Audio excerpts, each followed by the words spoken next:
अपनी लुगाई की खातर लाडी कांगड़ ने किस तरह से क्या क्या पापड़ बेले, कवि ने क्या बताया भला। रे मेरा कोई ब्याह करवा दे रे मेरा कोई बहु दवा दे रे, मैं फिरूं जन्म का रांडा कोई बहु दवा दे रे मेरा कोई ब्याह करवा दे रे।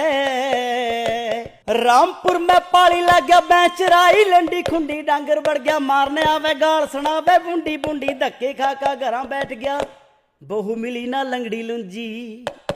अरे मेरा कोई सूत बैठा दे रे मेरा कोई चक्कर चला दे रे, मैं फिरूं जन्म का रांडा कोई बहु दवा दे रे मेरा कोई ब्याह करवा दे रे मन्ने कोई बहु दवा दे रे। मर गया बेटे मेरा कर दो।